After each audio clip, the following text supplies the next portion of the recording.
Mummy जी, चाय ले लीजिए।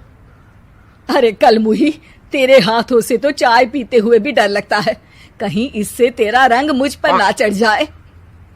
अगर इन्हें इतनी ही शर्म होती तो मेरे इतने हैंडसम भाई को इस तरह फंसाती नहीं। बानी और शिवम की लव मैरिज हुई है। बानी के ससुराल में उसकी ननद और सास हैं, जिन्हें अपने गोरे रंग पर बहुत गुरूर होता है, जिस वजह से वो बानी को सिर्फ उसके सांवले रंग की वजह से नापसंद करती है और हमेशा उसे ताने सुनाती रहती हैं। बानी उनकी सभी जली कटी बातें सुनकर चुपचाप वहां से चली जाती है। तुम माँ और छोटी को कुछ बोलती क्यों नहीं? मम्मी जी बड़ी हैं, हर छुटकी ना समझ, इस तरह उन्हें उल्टा जवाब देना सही नहीं। मेरी जिम्मेदारी उनकी सेवा करना है, जो मैं पूरे दिल से हमेशा करती रहूंगी। ऐसा बोलकर बानी रसोई में जाकर रात के खाने की तैयारी करने लगती है।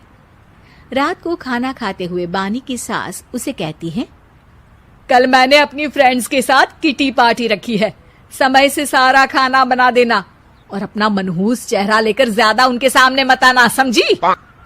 माँ, बानी आप दोनों की कितनी परवाह करती है, फिर भी आप उससे इतना बुरा व्यवहार क्यों करती हैं? अरे एक तो लव मैरिज करके इस कलमुही को हमारे सर पर लाकर बिठा दिया और अब हम इसे कुछ बोल भी नहीं सकते क्या? भैया तो इनकी तरफदारी करेंगे ही, आखिर इन्होंने पूरी तरह उन्हें अपने वश में जो किया है। जिसे जो करना है करे, बस कल मेरा सारा काम समय पर हो जाना चाहिए।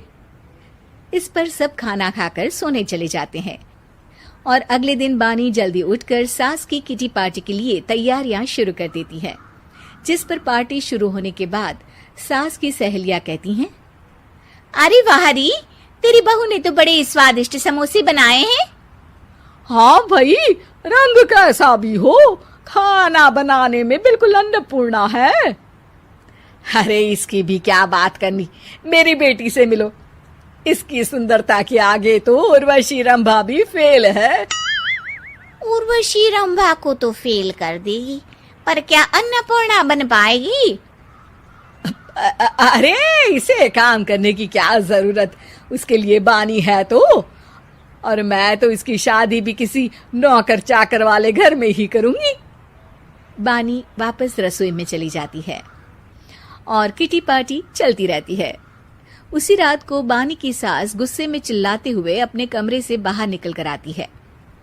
हाय रे, चोरी हो गई, मेरे पैसे, पक्का पक्का इस कलमुही की वजह से हुआ है ये सब। अरे क्या हुआ माँ, कौन सा आसमान टूट गया? अरे आसमान तो उसी दिन टूट गया था जब तू इस कलमुही से शादी करके इसे घर में ले आया था। खुद तो आई ही, अपने साथ साथ मनहूसियत का काला साया भी मेरे घर ले आई। अरे हुआ क्या माँ? अरे मेरी तिजोरी में रखे पैसे कहीं गायब हो गए, सुबह ही देखा, अरे यहीं रखे थे। क्या आप मुझ पर चोरी का इल्जाम लगा रही हैं? अरे काली बिल्ली पर भी क्या कोई मनहूसियत का इल्जाम लगाता है? ऐसा बोलकर बानी की सास वहां से चली जाती है, जिसके बाद शिवम और बानी बात करने लगते हैं। देखो, मम्मी की बात का बुरा मत मानना, वो बस परेशान है ना, इसलिए कुछ भी बोल गई। वो परेशान नहीं, मुझसे नफरत की वजह से ऐसा बोलकर गई हैं। उन्हें मैं हमेशा एक आंख नहीं सुहाती। देखो बानी, अगर तुम चाहो तो हम दूसरा घर लेकर वहां शिफ्ट कर सकते हैं। आखिर तुमसे प्यार करके तुम्हें अपनी जिम्मेदारी पर इस घर में लेकर आया हूं, इस तरह टॉर्चर नहीं होने दे सकता। अगर आप साथ हैं तो मुझे किसी चीज की टेंशन नहीं, और आखिर वो हमारी बुजुर्ग हैं, हम उन्हें और छुटकी को इस तरह अकेले छोड़कर कैसे जा सकते हैं? इसके बाद बानी भी अपने कमरे में चली जाती है और अब हर रोज उसकी सास की तिजोरी से पैसे गायब होने लगते हैं। इसी तरह कुछ समय बीत जाता है और वो हर बार हर चीज का इल्जाम बानी पर लगाती है, पर बानी कभी कुछ भी नहीं बोलती। कलमुही नास पीटी, बहू को घर की लक्ष्मी बोलते हैं, ये तो पनौती बनकर आई है, पनौती। एक रात बानी की सास को आधी रात में प्यास लगती है, तो वो पानी पीने रसोई की तरफ जाती है। तभी उसे अपनी बेटी के कमरे में कुछ आवाज सुनाई देती है।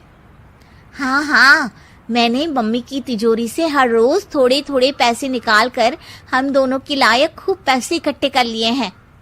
और मम्मी आज तक उस सब के लिए भाभी को ही जिम्मेदार समझती है।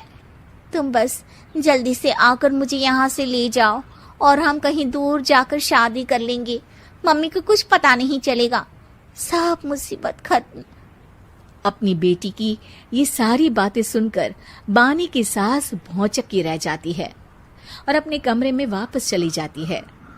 जब अगली सुबह बानी सास के कमरे में आती है, मम्मी जी, क्या बात है, आज आप कमरे से बाहर ही नहीं आई? आपकी तबीयत तो ठीक है ना? क्या छुटकी कमरे से बाहर आई या तुम उसके कमरे में गई? नहीं नहीं, क्यों, जाना है क्या? मैं अभी चली जाती हूँ। नहीं, कोई कहीं नहीं जाएगा। इस पर वो बानी को साथ लेकर कमरे से बाहर आती है, जहाँ शिवम भी होता है। वहां उसकी सास बोलती है, छुटकी मेरी तिजोरी के सारे पैसे लेकर अपनी माँ के बारे में कोई ख्याल करे बिना किसी लड़के के साथ घर छोड़कर चली गई। और बहू, तुमने मुझ जैसी सास की सेवा करने के लिए अपने ही पति के साथ दूसरे घर जाने से मना कर दिया। मैंने हमेशा तुम्हारा रंग देखा अच्छा ही नहीं, जो मेरी सबसे बड़ी गलती है। मुझे माफ कर दे बेटा।